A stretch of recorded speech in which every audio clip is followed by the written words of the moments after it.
Anza ndo kazi. Kazi ni kuanza. Ila ukishaanza kitu chochote kile, ukimaliza ni faster.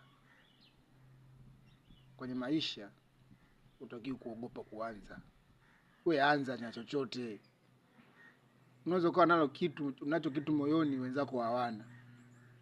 Lakini ukakiongea tu, watu wakajua. Wewe ulijua kama AI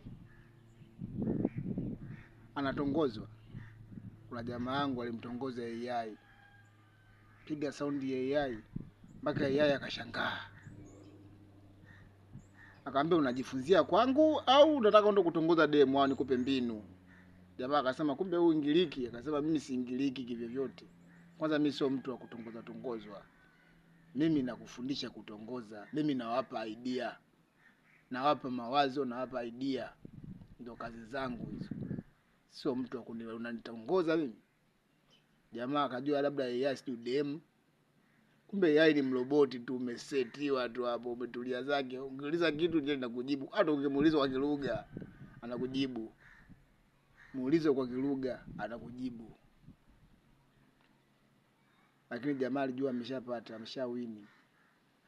Jamaa akamwambia wewe sikiliza, kama unataka kukutongoza nikufundishe, anza na hapa na hapa na hapa na hapa.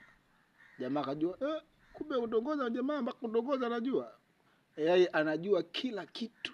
Kila kitu unachokijua wewe mwenzako anakijua. Kuna vingine anavijua wewe huvijui. Anajua kila kitu. Ni kitu ambacho kishasetiwa automatically. Nikiongea automatic wengine wa Kiingereza hapa nimewaacha hapa kidogo.